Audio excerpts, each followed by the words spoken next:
how did the relationship with Tech N9ne come about? Awesome question. I moved back to Indianapolis in 2008, and I started doing all these concert productions because in New York, when I lived in New York, every night of the week, there's something going on. When I lived in San Francisco, same shit. When I go visit LA, same shit. But the Midwest never had that kind of, entertainment background. It's like you could have cool shit happening on the weekend, but it's like, what about the rest of the days of the week? So I started reaching out to all the artists I worked with, like Canibus, Keith Murray, Red from Black Sheep, Diggable Planets. I don't know if I already said Priest and Sea Ray's Walls and things like that. It would bring them through Indianapolis, and then from the indie shows would span to bigger shit. Like then we'd do like Indy, and then we'd do like Cincinnati, Ohio, and Detroit, Michigan. And one date would become three, and three would become five. And so I started booking these like 10, 12-day tour runs, and I would use the same venues and promoters for all the shit. Well, backstage at Rock the Bell 2009 or 8 or 9.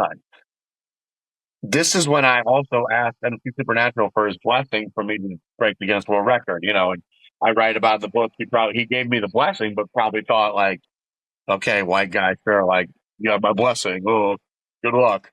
So, but I talked to Tech N9ne. I said, why is it that you never come to Indy? Like, I heard stories that you were banned from performing here, which Indy was big on weirdo shit like that. But there's a famous story of someone dying during the 98 or 97 Rage Against the Machine Wu-Tang tour. But the person died during Rage Against the Machine set.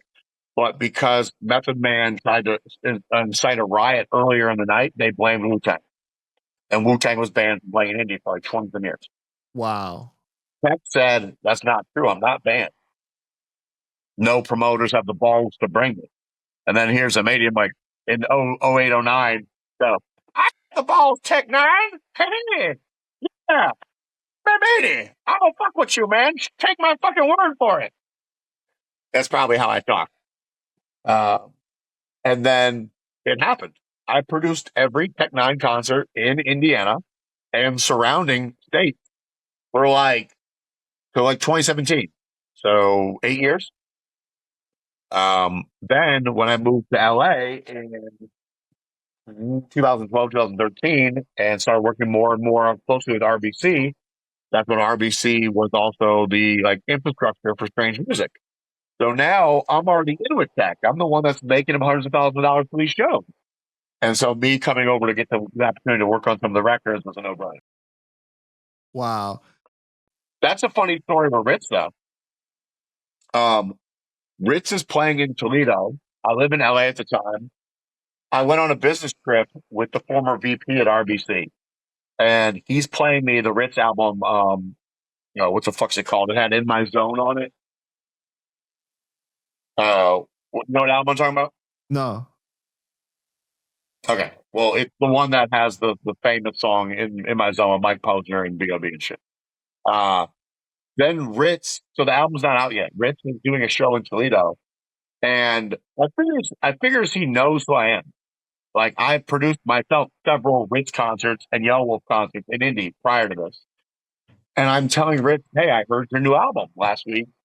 And I know you're not asking me about it, but I got some notes if you want to talk to him, talk about it. And he's like, okay, sure. And I'm going over on this song where you won't Trade the Truth or you want Twister or something, I really think Crooked Eye would be good here. And if you want on this joint, but I like how you sequenced it. And instead of Rick saying to me, who the fuck are you? Or how do you know all this? My album's not out yet. He goes and calls Travis and Strange and throws a fit yo, this fucking random white dude is talking to me about my fucking record. It's not, did you leak it? And Travis has to tell him no, it's M80. He worked at RBC. And, then, of course, the RBC people get yelled at. They have to yell at me. And it was just a fucking thing. And, me and Rich laugh about it now, but it's that's the stigma about the Midwest. It's no one important is going to be there. So you don't expect anyone to want to talk to you about important shit. But they expect that when they're in your Los Angeles, when you're in New York. Who the fuck in Toledo, Ohio would have heard his album yet? Right. it was one of those just like misunderstandings, but you know, I almost got fired over it just from hearing the fucking record. That's crazy. Yeah.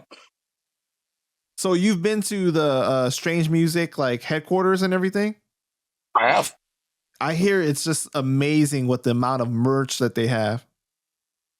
The last time I was there, we were going over this album, this compilation Forever MC, Tech's on a couple songs, and there was a possibility that Strange Music would sign it because you know Tech N9ne does a collabo album, but this was pitched as like Tech N9ne and his A-list celebrity friends. You know, instead of just all the Strange Music dudes, you got Wu-Tang Clan, you got Lupe Fiasco, you got Talib Kweli, like the list goes on. Snoop, like it would have been big if we could have built it that way.